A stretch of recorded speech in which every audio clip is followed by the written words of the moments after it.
Hello साथियों, नमस्कार। Welcome to दृष्टि। सभी भावी शिक्षक गणों का स्वागत है आपके अपने ही प्लेटफॉर्म दृष्टि पर। ठीक है, आज की जो क्लास है उसमें हम बात करेंगे विभिन्न विषयों की शिक्षण विधियों को लेकर के, और ऐसे प्रश्न साथियों जो आपकी परीक्षा के अंदर 100% पूछे जाएंगे और पूछे जाएंगे।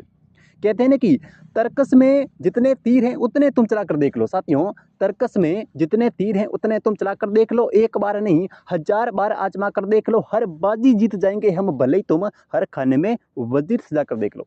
चलिए फर्स्ट क्वेश्चन की बात कर लेते हैं, और बहुत ही बेहतरीन और शानदार गजब लेवल के क्वेश्चन है, और ये प्रश्न आपको 2025 की पात्रता और मुख्य परीक्षा के अंदर देखने को मिलेंगे। अब आपके ऊपर है कि आप जो है वो क्लास के अंदर कब तक टेक पाते हैं। प्रत्येक प्रश्न को आराम से धैर्य के साथ में समझेंगे तो मुझे नहीं लगता कि कोई प्रश्न आपका गलत जाएगा शिक्षण विधियों का। और आज से आपकी डेली क्लासें जो है वो शुरू होने जा रही है शिक्षण विधियों को लेकर के। चलिए, पहला जो प्रश्न है वो कहना कि गणित को, साथियों गणित जो है ये अपना सभ्यता का दर्पण है। गणित जो है ये सभ्यता का दर्पण है। ठीक है, ये किसके द्वारा कहा गया है? अच्छा क्वेश्चन है जो आपकी L1 और L2 ये दोनों के अंदर पूछा गया प्रश्न है कि गणित को सभ्यता और संस्कृति का दर्पण जो है वो किसने कहा है। ठीक है, ऑप्शन ए देखो रोजर बेकर ने, ऑप्शन बी कॉल एफ गोस ने, ऑप्शन सी हॉगबेन ने, ऑप्शन डी बेंजामिन पियर्स ने। बताओ भाई कौन सा ऑप्शन जो है वो सही हो जाएगा गणित को सभ्यता और संस्कृति का?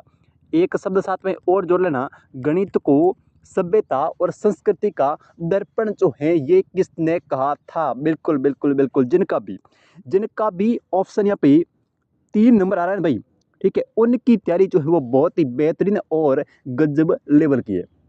गणित को सभ्यता और संस्कृति का दर्पण का है हॉगबेन। तो इस क्वेश्चन का आपका सी ऑप्शन जिनका भी आ रहा है उनका बिल्कुल सही हो जाएगा। गणित को सभ्यता और संस्कृति का दर्पण जो है ये साथियों हॉगबेन ने कहा है। ठीक है, तो इस क्वेश्चन का आपका सी ऑप्शन जो है वो बिल्कुल यहाँ पे सही हो जाएगा। ठीक है, अब देखो हम यहाँ पे बात करेंगे रोजर बेकन की। अगर हम रोजर बेकन की बात करें तो साथियों, तो रोजर बेकन ने, ठीक है, रोजर बेकन ने गणित को विज्ञान की द्वार और कुंजी कहा है। विज्ञान की द्वार एवं कुंजी। अब देखो आपसे परिभाषा जो है वो सीधी पूछी जाएगी कि गणित को विज्ञान का द्वार एवं कुंजी जो है वो किसने कहा है? तो किसने कहा है? रोजर बेकन ने। परिभाषा कैसे याद करोगे? द्वार की कुंजी, मैंने आपको ये परिभाषा पहले भी याद करवा चुका हूँ कि द्वार की कुंजी हमेशा उसी के पास होगी जो रोज आएगा। द्वार की कुंजी हमेशा उसी के पास होगी जो रोज आएगा। तो रोज से याद रख लेना रोजर बेकन। अगला देखो, यहाँ पे हम बात करेंगे कॉल एफ गोस की।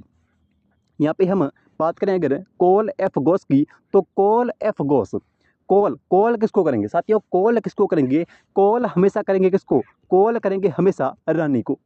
ठीक है, कॉल हम किसको करेंगे? कॉल हमेशा करेंगे रानी को। तो जो गणित है ये साथियों विज्ञान की क्या है? रानी है। गणित जो है ये किसकी रानी है? ये अपनी विज्ञान की रानी है। अगर परिभाषा ऐसे आए कि गणित जो है वो विज्ञान की रानी है, उपयुक्त परिभाषा जो है वो किसके द्वारा दी गई है? तो याद रखना कॉल एफ गोस के द्वारा। हम जो है वो कॉल किसको करेंगे? कॉल करेंगे रानी को, कॉल करेंगे रानी को। तो ऐसे याद रखना कि गणित जो है वो विज्ञान की क्या है? रानी है। तो इस क्वेश्चन का तो आपका सी हो गया। इसके बाद में बेंजामिन पियर्स, बेंजामिन पियर्स की क्या परिभाषा? देखिए साथियों, बेंजामिन पियर्स,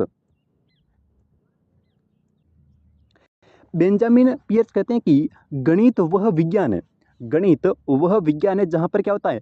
आवश्यक निष्कर्ष जो है वो निकाले जा सकते हैं। गणित जो है, जिनकी गणित जो है वो विज्ञान है, वह विज्ञान है जहां पर आवश्यक निष्कर्ष जो है वो निकाले जा सकते हैं। ये परिभाषा किसकी है? ये परिभाषा है बेंजामिन पियर्स की। तो इन चारों परिभाषाओं में से एक परिभाषा जो है वो आपके जरूर पूछी जाएगी। अच्छे से इन परिभाषाओं को जो है वो रट लेना, जिसके अंदर आवश्यक निष्कर्ष, जहां पर परिभाषा के अंदर शब्द आ जाए कि आवश्यक निष्कर्ष निकाले जा सकते हैं। तो परिभाषा किसकी है? वो है अपनी बेंजामिन पियर्स की।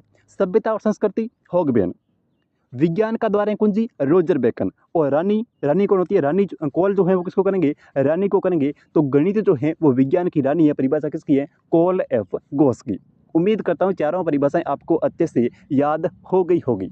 चलिए अगले क्वेश्चन की बात कर लेते हैं, और बहुत ही बेहतरीन क्वेश्चन है, और ये आपकी रीट की परीक्षा जो 2016 के अंदर हुई थी उसके अंदर पूछा गया प्रश्न है, यानी कि रीट का प्रीवियस ईयर क्वेश्चन है। क्वेश्चन कह रहा है कि अच्छे प्रश्न की, एक अच्छे प्रश्न पत्र की विशेषता जो है वो क्या होती है।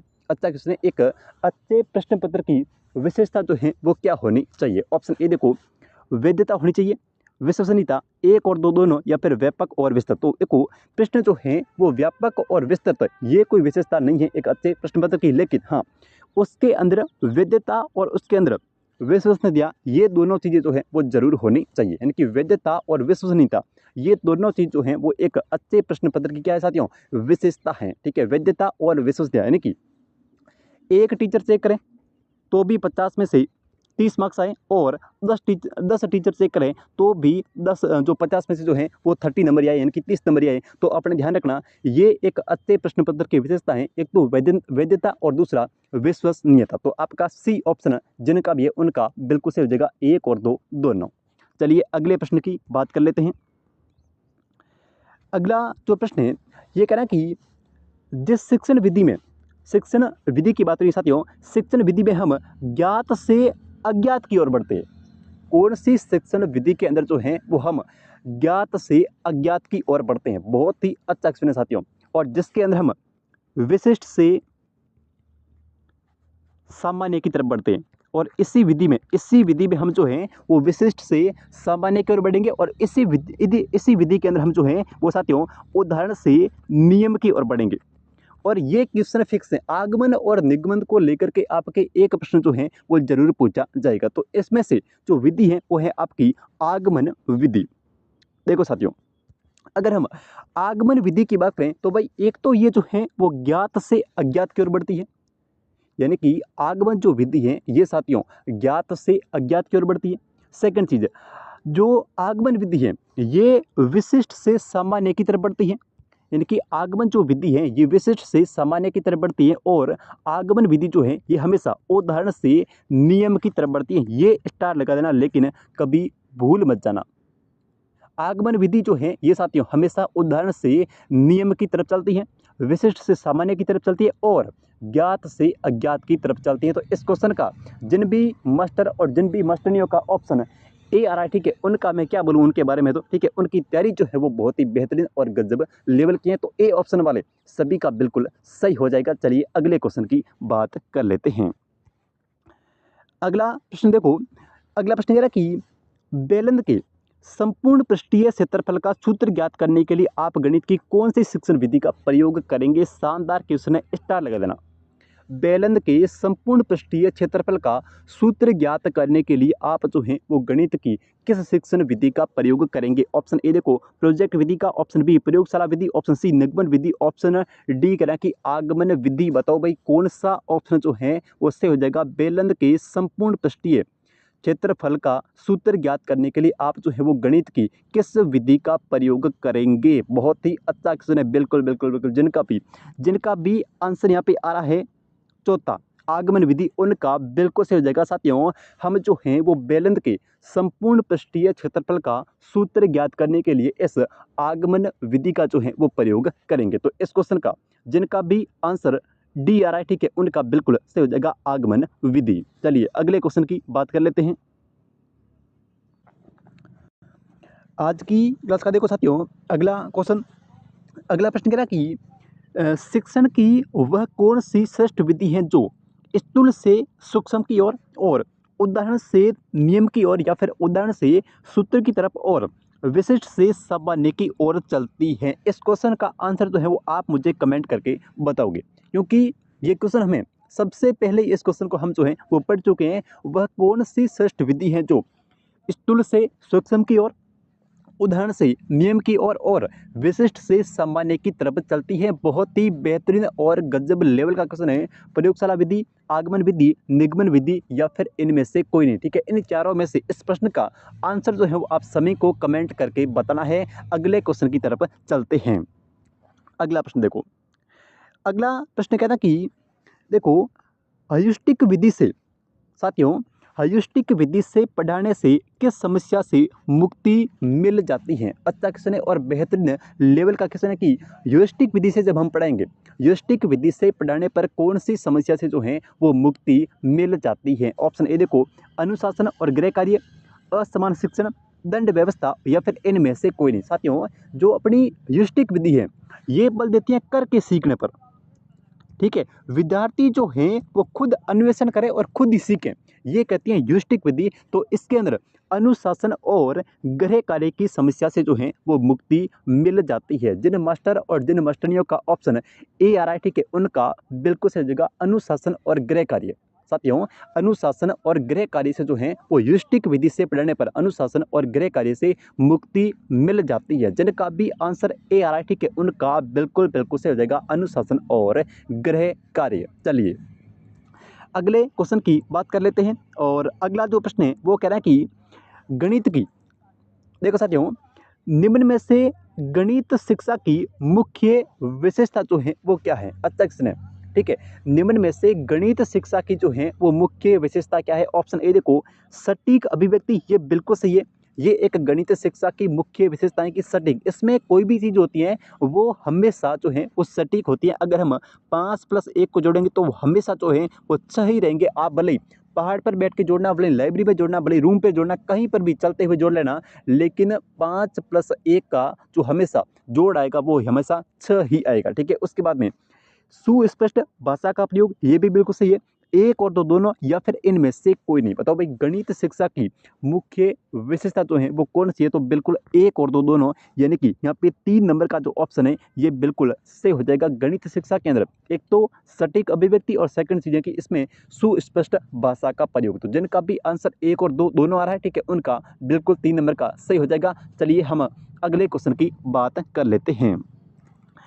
आज की क्लास का देखो अगला प्रश्न भाई, साथियों, अगला प्रश्न कह रहा है कि कौन सी एक गणितीय प्रक्रिया नहीं है। अब ये एक अच्छा क्वेश्चन है और लेवल का क्वेश्चन है कि कौन सी जो है वो एक गणितीय प्रक्रिया नहीं है। ऑप्शन ए देखो, ये मार्गदर्शन होना चाहिए, शायद यहाँ पे ये मार्गदर्शन होगा साथियों। ठीक है, उसके बाद में रटना, आकलन या फिर मापन। आकलन है, मापन है, लेकिन रटना जो है ये कोई भी गणित की प्रक्रिया नहीं है। तो इस वजह से आपका जिनका भी आंसर यहाँ पे 2 नंबर आ रहा है रटना, उनका बिल्कुल सही हो जाएगा। रटना जो है ये एक गणितीय प्रक्रिया या फिर एक गणितीय संक्रिया नहीं है। ऑप्शन बी जिनका भी है उनका बिल्कुल सही हो जाएगा रटना। चलिए अगले क्वेश्चन की बात कर लेते हैं। अगला जो प्रश्न है बड़ा ही बेहतरीन और थोड़ा लेवल का प्रश्न है। प्रश्न कह रहा कि बच्चों के मध्य गिनती के कौशल को विकसित करने के लिए निम्नलिखित में से कौन सी पूर्व संख्या अवधारणा के रूप में सीखने के लिए आवश्यक नहीं है। कौन सी, यानी कि बच्चों को जो है वो सिखानी है गिनती सिखानी है 1 से लेकर 10 तक, माना कि बच्चों को जो है वो गिनती सिखानी है, लेकिन इसके बारे में कौन सी सीखने के लिए जो है वो आवश्यक नहीं है। कौन सी अवधारणा जो है वो सीखने के लिए आवश्यक नहीं है। ऑप्शन ए देखो यहाँ पे, एक एक समता, ये बिल्कुल जरूरी है, एक एक समता। उसके बाद में क्रमबद्धता, ये भी बिल्कुल सही है, यानी कि एक के बाद हमेशा 2 ही आएगा, कभी जो है वो एक के बाद में 3 नहीं आएगा। इस प्रकार से क्रमबद्धता होना बिल्कुल जरूरी है। संख्या नाम यादृच्छिक रूप से पढ़ना, ये साथियों ये जो अवधारणा है ये जरूरी नहीं है। बाकी आपका समूह बनाना ये बिल्कुल जरूरी है। ठीक है, तो इसका आंसर जो होगा वो होगा 3 नंबर वाला, संख्या नाम यादृच्छिक रूप से, यानी कि खुद से, मतलब मुख्य ऐसा बोलते हैं ना, याद होना ये कोई जरूरी नहीं है। तो इस क्वेश्चन का जिनका भी आंसर 3 नंबर आ रहा है उनका बिल्कुल सही जगह। अगर हम बच्चों को संख्या अवधारणा पढ़ा रही है, ठीक है, तो उसके अंदर क्रमबद्धता होना बिल्कुल जरूरी है, एक एक समता होना जरूरी है और समूह पढ़ना भी जरूरी है। लेकिन बच्चों को मुख्य जबान जो है वो अपनी जो संख्या होती है उनको याद करना, एकदम से जो है वो सटीक रूप से यादिक रूप से पढ़ना ये कोई जरूरी नहीं है। तो इस क्वेश्चन का 3 नंबर ऑप्शन जिनका भी है उनका बिल्कुल ठीक हो जाएगा। यहाँ पे संख्या नाम यादृच्छिक रूप से पढ़ना ये कोई जरूरी नहीं है। अगला प्रश्न देखो, अगला प्रश्न कह रहा कि कौन सी अवधारणाएं जो हैं वो अधिक अमूर्त हैं। कौन सी अवधारणाएं जो हैं साथियों वो अधिक अमूर्त हैं। ज्यामितीय, बीजगणितीय, संख्यात्मक या फिर सभी समान रूप से अमूर्त हैं। बताओ भाई कौन सा ऑप्शन इसमें से सही हो जाएगा, कौन सी अवधारणाएं जो हैं वो अधिक अमूर्त हैं। तो ये साथियों जो भी जितने भी बीजगणितीय अवधारणाएं हैं, जितने भी बीजगणितीय अवधारणाएं हैं, ये सभी जो है क्या है, ये सभी जो है वो अमूर्त हैं। तो इस क्वेश्चन का 2 नंबर ऑप्शन यानी कि बीजगणितीय जिनका भी आ रहा है उनका बिल्कुल सही हो जाएगा। बीजगणितीय जितनी भी अवधारणाएं होती हैं ये सारी जो है वो अमूर्त होती हैं। चलिए अगले क्वेश्चन की बात कर लेते हैं। हाँ जी, अगला जो प्रश्न है वो कहना है कि निम्नलिखित में से किसने गणितीय खगोल विज्ञान के क्षेत्र में काम किया है। अच्छा क्वेश्चन है, किसने जो है वो गणितीय खगोल विज्ञान के क्षेत्र के अंदर काम किया है। ऑप्शन ए देखो Aryabhata, option B Ramanuja, option C Bhaskara प्रथम, ऑप्शन डी कहना कि महावीर। बताओ भाई कौन सा ऑप्शन सही हो जाएगा, किसने जो है वो गणितीय खगोल विज्ञान के क्षेत्र के रूप में काम किया है। बिल्कुल देखो यहाँ पे आपका आर्यभट्ट भी सही है और यहाँ पर आपका जो है वो भास्कर प्रथम भी सही है, यानी कि दोनों आएंगे, एक और दो दोनों, क्योंकि यहाँ पर साथियों आर्यभट्ट ने भी काम किया है और यहाँ पे आपने भास्कर प्रथम ने भी काम किया। तो एक और दो नहीं होगा, एक और तीन, एक और तीन जो है वो दोनों यहाँ पे सही हो जाएंगे। आर्यभट्ट और भास्कर प्रथम दोनों ने जो है वो अपने गणितीय खगोल विज्ञान के क्षेत्र में काम किया है। तो एक और तीन दोनों जो है वो यहाँ पे सही हो जाएंगे। ठीक है, चलिए अगले क्वेश्चन की बात कर लेते हैं। चलिए अगला साथियों प्रश्न कह रहा है कि गणित की सर्वप्रथम विकसित शाखा जो है वो कौन सी है। अच्छा प्रश्न है, गणित की सर्वप्रथम विकसित शाखा जो है वो कौन सी है। ऑप्शन ए देखो अंक गणित है, ऑप्शन बी सांख्यिकी, ऑप्शन सी बीज गणित, ऑप्शन डी कह रहा कि ज्यामिति। बताओ भाई कौन सा ऑप्शन यहाँ पे से हो जाएगा, गणित की सर्वप्रथम विकसित शाखा जो है वो कौन सी है। बिल्कुल बिल्कुल बिल्कुल, जिनका भी आंसर यहाँ पे 1 नंबर आ रहा है, ठीक है, उनका बिल्कुल यहाँ पे से हो जाएगा। गणित की सर्वप्रथम जो विकसित शाखा है वो साथियों अंक गणित है। ठीक है, गणित की सर्वप्रथम विकसित शाखा जो है वो कौन सी अपनी अंक गणित है। इस क्वेश्चन का ए ऑप्शन जिनका भी है उनका बिल्कुल सही हो जाएगा अंक गणित। चलिए अगले क्वेश्चन की बात कर लेते हैं। अगला जो प्रश्न है वो कहना कि गणित का अनुशासनात्मक मूल्य है, क्योंकि गणित का अनुशासन एक मूल्य है। ठीक है, अनुशासनात्मक मूल्य है। ठीक है, ऐसा क्यों है, सूत्रों में सरलता इसलिए, गणित में निष्कर्ष शुद्ध निकलते हैं इसलिए है, गणित में परिणामों की पुष्टि होती है इसलिए है, या फिर ओके सभी। तो डी ऑप्शन इसका सही हो जाएगा। गणित का अनुशासन को लेकर के मूल्य इसलिए है क्योंकि इसके अंदर एक तो सूत्रों के अंदर जो है वो सरलता होती है। ठीक है, अगर पाई का मान कहीं पे अगर 22/7 है तो हर जगह यही रहेगा, बदलने पड़ा नहीं है। ठीक है, इसके अंदर गणित में निष्कर्ष शुद्ध जो है वो निकलते हैं, ये भी बिल्कुल सही है। 5 + 5 को जोड़ोगे तो हमेशा जो है वो 10 ही आएंगे, ये निष्कर्ष जो है वो शुद्ध निकलते हैं। उसके बाद में गणित में परिणामों की पुष्टि होती है, बिल्कुल सही है। तो उपरोक्त सभी ये सभी जो है वो गणित के अनुशासनात्मक मूल्य है, यानी कि जिनका भी आंसर यहाँ पे डी आ रहा है, ठीक है, उनका बिल्कुल सही जगह उपरोक्त सभी।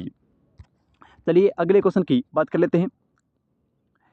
अगला जो प्रश्न है वो कहना है कि गणित के सौंदर्यात्मक और कलात्मक महत्व बताने वाले संगीत मानव के अवचेतन मन का अंक गणितीय संख्याओं से संबंधित एक आधुनिक गुप्त व्यायाम है। ये कथन जो है वो किसने कहा था।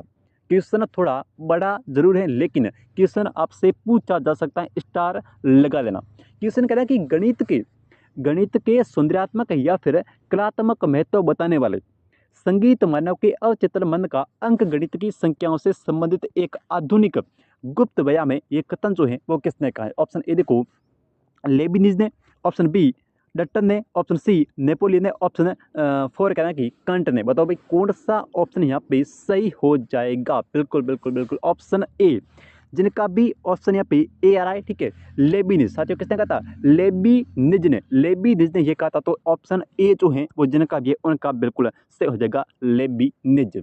अगला प्रश्न देखो, अगला जो प्रश्न है वो कहना कि संगीत मानव के अवचेतन मन का अंक गणित की संख्याओं से संबंधित एक आधुनिक गुप्त व्यायाम है। ये कथन गणित की किस मूल्य से संबंधित है। ये कथन जो है वो गणित के किस मूल्य से संबंधित हैं। तो ये हो जाएगा कौन सा मूल्य, ये हो जाएगा अपना कलात्मक मूल्य। ठीक है, ये जो हैं वो साथियों कलात्मक मूल्य से संबंधित है। जिनका भी आंसर यहाँ पे 3 नंबर आ रहा है उनका बिल्कुल ठीक हो जाएगा। ये जो है वो अपने कलात्मक मूल्य से संबंधित हैं। ऑप्शन 3 जो है वो बिल्कुल सही हो जाएगा, कलात्मक मूल्य। अगला प्रश्न देखो। अगला जो प्रश्न है वो कहना है कि निम्नलिखित में से किसने गणित के महत्व को नकारते हुए कहा है कि गणित का अत्यधिक शिक्षण जो है वो मस्तिष्क के लिए क्या है, हानिकारक है। ठीक है, किसने जो है वो गणित के महत्व को नकारते हुए कहा था कि भाई ज़्यादा अगर गणित पढ़ेंगे तो ये जो है वो अपने मस्तिष्क के लिए जो है वो हानिकारक है। ऐसा जो है वो किसने कहा था? ऑप्शन ए देखो यंग ने कहा था, ऑप्शन बी कांट ने कहा था, ऑप्शन सी विलियम हैमिल्टन ने, ऑप्शन डी कहना कि हेक्सली ने। बताओ भाई कौन सा ऑप्शन जो है वो सही हो जाएगा? गणित का अत्यधिक शिक्षण जो है वो अपने मस्तिष्क के लिए हानिकारक है, ऐसा जो है वो किसने कहा था? बिल्कुल बिल्कुल बिल्कुल, जिनका भी आंसर यहाँ पे 2 नंबर आ रहा है, ठीक है, उनका बिल्कुल सही हो जाएगा। ये साथियों कांट ने कहा था। किसने कहा था? कांट ने कहा था कि गणित का अत्यधिक शिक्षण जो है ये मस्तिष्क के लिए हानिकारक है। गणित का अत्यधिक शिक्षण जो है ये अपने मस्तिष्क के लिए हानिकारक है, ये कहा था कांट ने। जिनका भी ऑप्शन 2 नंबर आ रहा है उनका बिल्कुल यहाँ पे सही हो जाएगा, कांट ने। चलिए अगले क्वेश्चन की बात कर लेते हैं और आज की क्लास का अपना अगला क्वेश्चन भाई। अगला जो प्रश्न है वो कहना है कि निम्नलिखित में से कौन सा प्राथमिक स्तर की बात हो रही, कक्षा 1 से 5 तक विज्ञान शिक्षण का एक वांछित उद्देश्य है। ये रीट 7 फरवरी 2016 के अंदर जो एग्जाम होता है उसके अंदर पूछा गया प्रश्न है। प्रश्न कह रहा है कि निम्नलिखित में से कौन सा प्राथमिक स्तर यानी कि कक्षा 1 से लेकर के 5 तक की बात हो रही है कि विज्ञान शिक्षण का वांछित उद्देश्य क्या है? ऑप्शन ए देखो विज्ञान के तथ्यों और सिद्धांतों एवं इसके अनुप्रयोग को जानना, ये बिल्कुल सही है। प्राकृतिक जिज्ञासा, सौंदर्य प्रज्ञता की अनुभूति तथा विज्ञान एवं प्रौद्योगिकी में सृजनात्मकता का पोषण करना, ये भी बिल्कुल यहाँ पे सही हो जाएगा। ऑप्शन 3 नंबर कहना कि ईमानदारी, सत्यनिष्ठा और सहयोग के मूल्यों को आत्मसात करना, तो ये भी यहाँ पे बिल्कुल आपका सही हो जाएगा, ठीक है, आत्मसात करना। उसके बाद में ऑप्शन डी उपरोक्त सभी। तो इस क्वेश्चन का उपयुक्त सभी यानी कि जिनका भी आंसर यहाँ पे डी आ रहा है, ठीक है, उनका बिल्कुल सही जगह उपयुक्त सभी। प्राथमिक स्तर पर ये सभी जो हैं वो विज्ञान शिक्षण के वांछित उद्देश्य हैं। तो ऑप्शन डी यहाँ पर जिनका भी आ रहा है उनका बिल्कुल सही हो जाएगा। चलिए अगले क्वेश्चन की बात कर लेते हैं। अगला प्रश्न देखो साथियों। अगला जो प्रश्न है वो कह रहा है कि विज्ञान प्राकृतिक विषय का एक व्यवस्थित ज्ञान एवं धारणाओं के मध्य संबंधों का तार्किक अध्ययन है, जिनमें से विषय व्यक्त होते हैं। उपरोक्त विज्ञान की परिभाषा जो है ये किसने दी है? ये आपकी रीट के अंदर पूछा गया प्रश्न है और उम्मीद करते हैं कि 2025 के अंदर होने वाला जो पेपर है उसके अंदर भी आपको ये देखने को मिलेगा। विज्ञान प्राकृतिक विषय का व्यवस्थित ज्ञान एवं धारणाओं के मध्य संबंधों का तार्किक अध्ययन है, जिनमें से विषय व्यक्त होते हैं। उपयुक्त विज्ञान की परिभाषा जो है ये किसके द्वारा दी गई है साथियों? तो ये दी गई है डब्ल्यू.सी. एम्पियर के द्वारा। किसके द्वारा? डब्ल्यू.सी. डेम्पियर के द्वारा जो है वो ये परिभाषा दी गई। तो ऑप्शन ए यहाँ पर जिनका भी आ रहा है उनका बिल्कुल सही जगह डब्ल्यू.सी. डेम्पियर के द्वारा विज्ञान प्राकृतिक विषय का व्यवस्थित ज्ञान एवं धारणाओं के मध्य संबंधों का तार्किक अध्ययन है, जिसमें से विषय व्यक्त होते हैं। उपयुक्त परिभाषा जो है ये साथियों डब्ल्यू.सी. डेम्पियर के। तो आपका ए ऑप्शन यहाँ पे जिनका भी है उनका बिल्कुल सही जगह डब्ल्यू.सी. डेम्पियर। चलिए अगले क्वेश्चन की बात कर लेते हैं और आज की क्लास का देखो अगला क्वेश्चन भाई। अगला जो प्रश्न है वो कह रहा है कि पर्यावरण शिक्षा का उद्देश्य क्या है? पर्यावरणीय शिक्षा जो दे रही है हम उसका उद्देश्य क्या है? ऑप्शन ए देखो पर्यावरण की सुरक्षा और संरक्षण, बिल्कुल ठीक है। पर्यावरणीय संसाधनों का अधिकतम उपयोग करने, क्या ऐसा है? अधिकतम करना नहीं है। पर्यावरण के संसाधनों का न्यूनतम उपयोग, ऐसा भी नहीं है। पर्यावरण की सुरक्षा और पर्यावरण का संरक्षण करना, ये पर्यावरणीय शिक्षा का एक मुख्य उद्देश्य है, पर्यावरण की सुरक्षा और पर्यावरण का संरक्षण करना। तो ऑप्शन ए आपका बिल्कुल यहाँ पे ठीक हो जाएगा, पर्यावरण की सुरक्षा और पर्यावरण का संरक्षण। अगला प्रश्न देखो। अगला जो प्रश्न है वो कहना है कि निम्न में से कौन सा विषय सामाजिक पर्यावरण अध्ययन के अंतर्गत जो है वो नहीं आता है? ये अच्छा क्वेश्चन है। निम्न में से कौन सा विषय जो है ये सामाजिक पर्यावरण अध्ययन के अंतर्गत नहीं आता है? अर्थशास्त्र, नागरिक शास्त्र, भौतिक शास्त्र या फिर इतिहास। इसमें से इतिहास आता है, अर्थशास्त्र आता है, नागरिक शास्त्र आता है जिसमें नागरिकों के बारे में अध्ययन किया जाता है, और यहाँ पे अगर हम बात करें भौतिक शास्त्र की, तो जो भौतिक शास्त्र है ये एक सामाजिक पर्यावरण अध्ययन का सब्जेक्ट जो है वो नहीं है अपना भौतिक शास्त्र। तो इस क्वेश्चन का जिनका भी आंसर यहाँ पे 3 नंबर आ रहा है उनका बिल्कुल यहाँ पे ठीक हो जाएगा। अगर हम भौतिक शास्त्र की बात करें तो ये एक सामाजिक पर्यावरण अध्ययन का विषय नहीं है भौतिक शास्त्र। तो इस क्वेश्चन का जिनका भी आंसर 3 नंबर है, ठीक है, उनका बिल्कुल सही हो जाएगा भौतिक शास्त्र। देखो अगला प्रश्न, अगला जो प्रश्न है वो कह रहा है कि सामाजिक अध्ययन का मुख्य आधार क्या है। सामाजिक अध्ययन का जो है सोशल साइंस जो है उसका मुख्य आधार क्या है। प्राकृतिक विज्ञान, सामाजिक विज्ञान, समुद्र विज्ञान या फिर अंतरिक्ष विज्ञान। अंतरिक्ष विज्ञान नहीं है, समुद्र विज्ञान भी नहीं है, जिसमें सामाजिक अध्ययन के अंदर जो है वो हम समाज के पहलुओं का अध्ययन करते हैं। तो इसमें सामाजिक विज्ञान जो है ये इसका एक मुख्य आधार है। तो ऑप्शन जो है वो 2 नंबर जिनका भी है उनका बिल्कुल यहाँ पे से हो जाएगा सामाजिक विज्ञान। ये सामाजिक अध्ययन का एक मुख्य आधार है सामाजिक विज्ञान। तो इस क्वेश्चन का ए ऑप्शन जिनका भी है उनका बिल्कुल यहाँ पे से हो जाएगा सामाजिक विज्ञान। चलिए अगला जो प्रश्न है वो कह रहा है कि पर्यावरण वह सब कुछ है जो किसी व्यक्ति के चारों ओर उससे जो है वो घेरे हुए हैं, वह उस पर सीधा प्रभाव डालता है। ये पर्यावरण की परिभाषा जो है ये किसके द्वारा दी गई है। ये अच्छा क्वेश्चन है। पर्यावरण वह सब कुछ है जो किसी व्यक्ति के चारों ओर से घेरे हुए हैं, वह उस पर सीधा प्रभाव डालते हैं। ये परिभाषा जो है ये किसके द्वारा दी गई है। ऑप्शन ए देखो, इसकी मैंने दी है क्या, हॉल की है, थॉर्नडाइक की है या फिर निम्बिट की है। बताओ भाई कौन सा ऑप्शन इन चारों में से सही हो जाएगा। पर्यावरण वह सब कुछ है जो किसी व्यक्ति को चारों ओर से घेरे हुए हैं, वो उसके ऊपर जो है वो सीधा प्रभाव डालते हैं। बिल्कुल जिनका भी आंसर यहाँ पे 4 नंबर आ रहा है उनका बिल्कुल ठीक हो जाएगा। ये जो परिभाषा है साथियों ये दी गई है निम्बिट के द्वारा। ये जो परिभाषा है ये निम्बिट के द्वारा दी गई। तो इस क्वेश्चन का आपका 4 नंबर का जो ऑप्शन है ये बिल्कुल ठीक हो जाएगा निम्बिट। अगला प्रश्न देखो, अगला जो प्रश्न है वो कहना कि बालक के सर्वांगीण विकास के लिए, सर्वांगीण विकास का मतलब चारों ओर का चहुमुखी विकास होना, भौतिक विज्ञान और जैविक पर्यावरण विषयों का अन्य विषयों से सहसंबंध होना चाहिए। छात्र संचित ज्ञान के लिए नए अर्जन का संबंध जोड़ता है, ठीक है, नए ज्ञान का संबंध जोड़ता है, ये बिल्कुल ठीक है। छात्रों का दृष्टिकोण विस्तृत बन जाता है, ये भी बिल्कुल ठीक है। छात्र सभी विषयों को महत्वपूर्ण मानता है, ये भी ठीक है। और उपयुक्त सभी यानी कि इस क्वेश्चन का डी ऑप्शन जो है वो बिल्कुल ठीक हो जाएगा। बालक के चहुमुखी यानी कि सर्वांगीण विकास के लिए भौतिक विज्ञान और जैविक पर्यावरण के लिए इन सभी घटकों का होना अनिवार्य है। तो ऑप्शन डी यहाँ पर जिनका भी है उनका बिल्कुल ठीक हो जाएगा उपयुक्त सभी। अगला प्रश्न देखो,